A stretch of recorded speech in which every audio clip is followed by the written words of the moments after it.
yang jawab kan?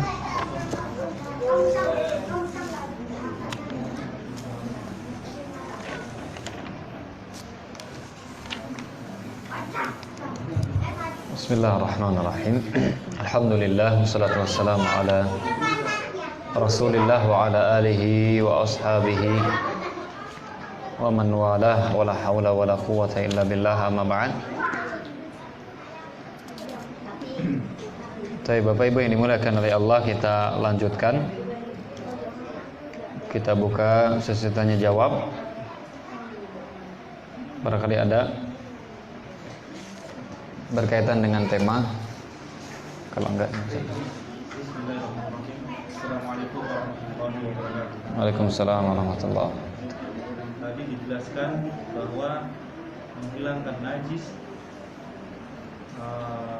itu tidak perlu dengan niat. Menghilangkan najis tidak harus dengan air juga, boleh dengan yang lain. Ini saya tanyakan, ada beberapa macam jenis najis dan bagaimana cara menghilangkannya. Karena mungkin takutnya yang tahu najis sama saja najis, entah itu najis kena kotoran ayam, entah itu najis dijilat anjing atau terkena bulu atau kulit anjing yang basah. Kalau takutnya menghilangkannya biasa aja dengan air atau dengan lap gitu. Iya, jadi itu tadi kaidah. Kalau menghilangkan hadas harus menggunakan air, kalau menghilangkan najis enggak harus menggunakan air. Jadi menggunakan apa saja yang penting hilang zat najisnya. Kecuali ada dalil ya yang menunjukkan tata cara menghilangkan najis tertentu, seperti menghilangkan najis anjing atau liur anjing, maka itu ada dalil khusus.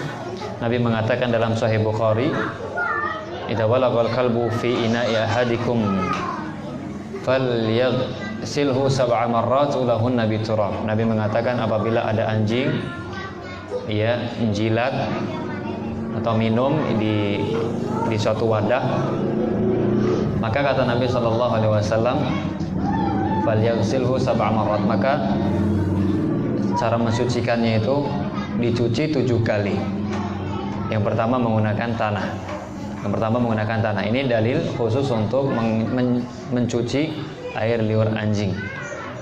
Adapun selain itu, entah itu kotoran manusia atau darah atau yang lainnya, kalau seandainya zatnya itu hilang, sudah. Ya. Sudah, entah menggunakan tisu, menggunakan lap, ya. Yang penting zatnya itu hilang. Gak bedanya kita istijmar itu kan cebok namun tidak menggunakan air. Mau pakai daun kek, mau pakai kayu kek, batu, iya. Maka ya sudah, yang penting itunya hilang. Kalaupun seandainya ternyata sudah kita bersihkan dan kita sudah menduga sudah bersih dan pastinya kan tidak, itu dimaafkan. Ya, kita istijmar tadi cebok menggunakan tisu contohnya. Apakah 100% itu pasti bersih? Tidak kan? Tentu kalau ditanya mana yang lebih utama, air atau pakai tisu, jelas pakai air karena sangat yakin.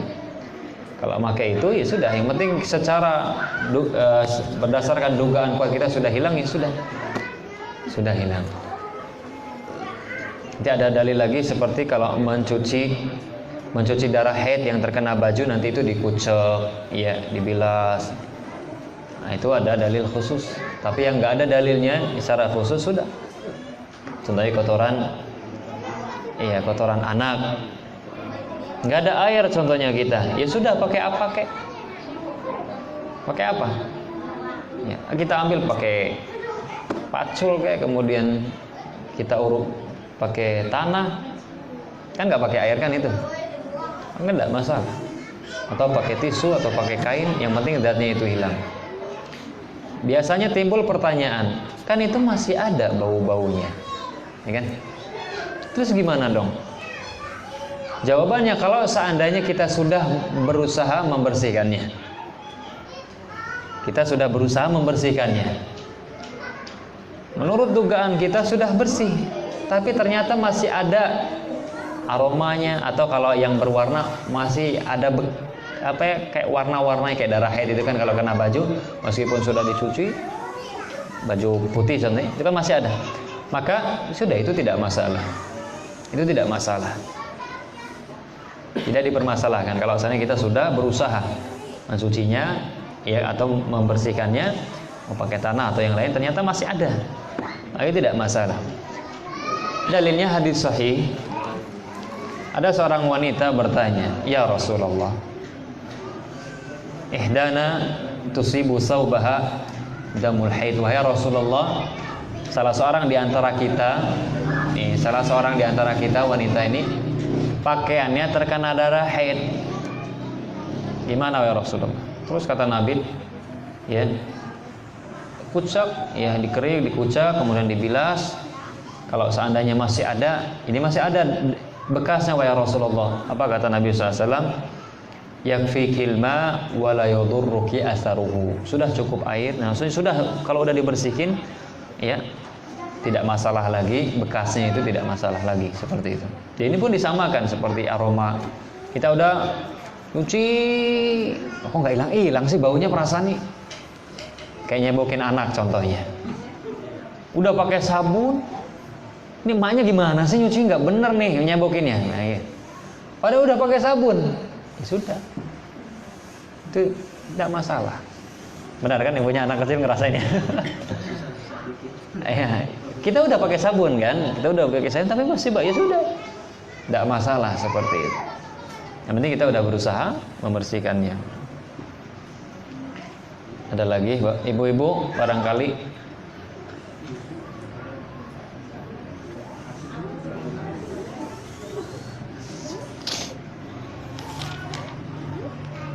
Insyaallah di pertemuan besok yang fikih kita akan bahas tentang benda-benda najis, insyaallah.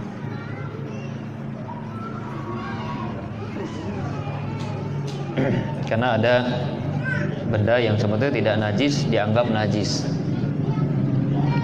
Ya, tanya Pak Haji pada Batwai.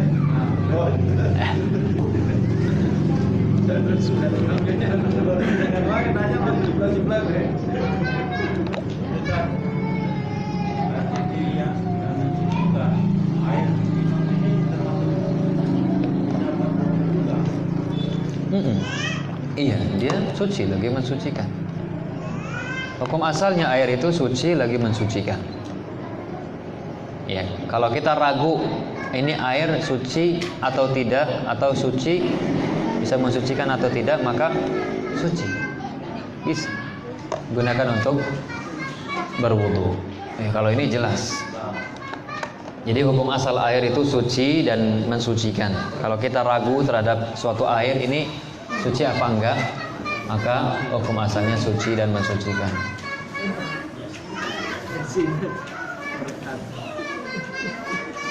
Alhamdulillah.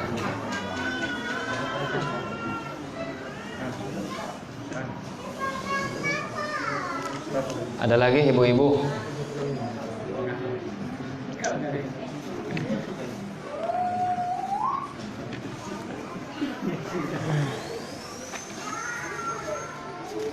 Ini banyak yang gak hadir ya. Padahal saya mau menyampaikan. Jadi di beberapa pertemuan yang lalu, jadi saya salah ucap. Saya menyamakan kafarah zihar. Ya, saya katakan waktu itu seperti kafarah yamin, kafarah sumpah. Itu saya salah. Kafarah zihar itu sama seperti kafarah orang yang berjima di siang hari bulan Ramadan. Iya, lebih berat. Kalau kafarah sumpah, ya kita kemarin sebutkan, ngasih makan 10 orang miskin, atau ngasih pakaian kepada mereka yang sah, ya 10 orang miskin yang sah digunakan untuk sholat, iya, atau memerdekakan budak. Kalau nggak bisa, puasa 3 hari. Ini pilihan. Atau. Tapi kalau zihar, yang pertama urutan, yang pertama memerdekakan budak. Kalau nggak bisa, dan nggak bisa gitu, berpuasa 2 bulan berturut-turut. Iya, ini kalau zihar. Ini budaknya berapa sebenarnya? 1 aja. 1. Satu gitu saja ya. Kalau nggak bisa juga 2 bulan berturut-turut, maka ngasih makan 60 orang miskin. 60 orang miskin. Ini zihar. Jadi zihar kemarin gimana zihar? Zihar itu seorang suami ngomong niatnya tuh nggak mau menggauli istri. Kamu kayak ibu saya. Mengharamkan yang dihalalkan. Iya, kamu kayak ibu saya. Tapi ini ke istri aja. Kamu kayak ibu saya. Jadi sebagaimana ibu itu nggak digauli, maka kamu pun seperti itu. Maksudnya gitu. Kamu kayak adik kandung saya. Maksudnya sebagaimana adik kandung saya nggak gauli, saya nggak melakukan hubungan biologis dengannya, maka kamu pun seperti itu. Maka ini Bapak Ibu perbuatan haram, ya ini perbuatan haram. Kemudian kalau seandainya si suami ini pengen menggauli, maka dia bayar kafarah dulu. Bayar kafarah. Kalau kafarah yamin itu untuk ya orang yang bersumpah contohnya. Ya. Atau orang yang mengharamkan sesuatu yang halal untuk dia, ini nanti bayar kafarah yamin. Dia dikasih 2 pilihan. Ima dia terus komitmen dengan sumpahnya, atau dia bayar kafarah, kemudian dia langgar sumpahnya. Contohnya ada orang mengatakan, demi Allah saya nggak bakalan masuk rumah kamu lagi, atau saya nggak bakalan masuk rumah kamu lagi. Ya, karena jengkel, marah, contohnya ribut, maka dia telah mengharamkan sesuatu yang halal untuk dirinya. Dia punya 2 pilihan. Ima dia komitmen dengan ucapan yang tersebut sampai mati dia nggak masuk ke rumah itu, atau dia bayar kafarah. Dan ini yang lebih baik. Ngapain sih ribut-ribut lama-lama, sudah. Ya. Bayar kafarah tadi. Bayar kafarah sumpahnya tadi.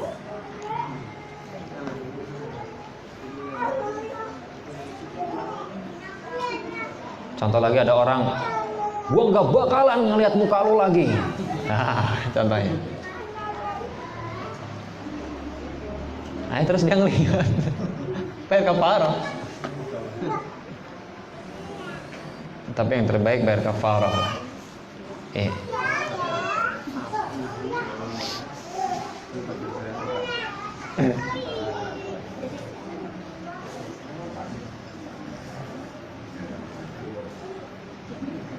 Contohnya ada istri marah. Istri marah. Lagi masak dipanggil terus gitu ya. Dimasak dipanggil terus, belum selesai, belum kelar dipanggil terus. Akhirnya dia marah. Ya sudah. Ya. Saya nggak bakalan masak lagi. Nah. Berarti dia mengharamkan sesuatu yang halal untuk dirinya. Dia punya 2 pilihan. Ima dia sampai mati nggak masak, ima ya sudah dia masak tapi bayar kafarah, ngasih makan 10 orang miskin, atau ngasih pakaian 10 orang miskin, atau dia memerdekakan budak. Ya kalau nggak bisa ya sudah puasa 3 hari. Ya. Maka hati-hatilah kita kalau ngomong ya, karena ada konsekuensinya. Ucapan tuh ya konsekuensinya luar biasa Bapak Ibu. Bukankah yang wanita yang tadinya haram cuman gara-gara ucapan jadi halal? Kan cuma gara-gara ucapan ini walinya ngomong aja qabul ya. Syarat-syarat yang terpenuhi. Bukankah hanya karena ucapan seseorang bisa kekal dalam neraka? Kesyirikan dia mencela Allah contoh. Maka hendaklah kita jaga lisan kita. Sudah cukup Bapak Ibu, kalau nggak ada kita cukupkan.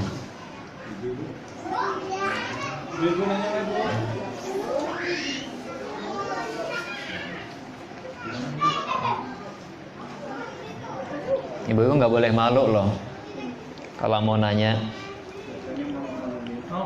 Nabi Sallallahu apa itu? Pertanyaannya ibu-ibu ada yang belum dijawab. Loh, mana yang pertanyaannya kemarin? Kemarin tuh di mana ya?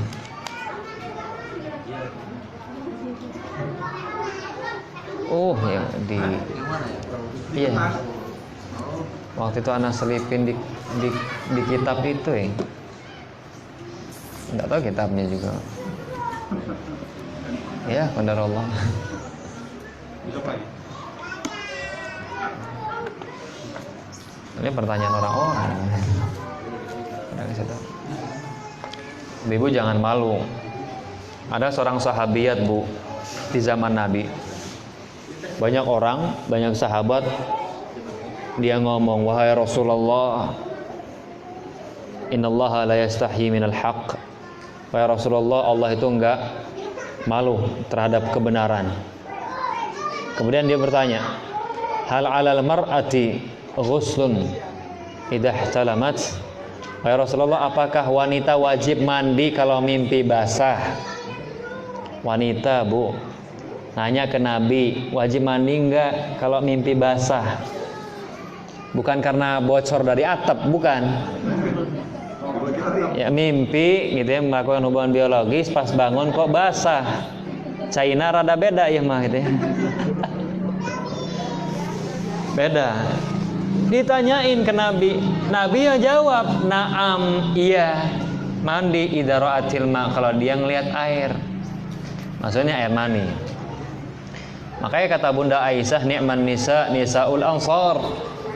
Lam yamna'hunna al-haya min ta'allumil ilm aw min tafaqquhi fid din." Sebaik-baik wanita itu wanita Ansar. Karena rasa malu yang mereka miliki tidak menghalangi mereka untuk memahami agama atau mempelajari ilmu agama. Tapi wallahi besok kalau nggak ada kita cukupkan. Insyaallah kita lanjutkan besok. Karena kan tiap malam kita kecuali malam Rabu dan malam Jumat. Insyaallah besok kita kembali ke pembahasan tauhid. Iya, wallahu taala alam bisawab. Kita akhiri dengan doa kafaratul majlis. Subhanakallahumma wa bihamdika asyhadu an la ilaha illa anta astaghfiruka wa atubu ilaik. Assalamualaikum warahmatullahi wabarakatuh.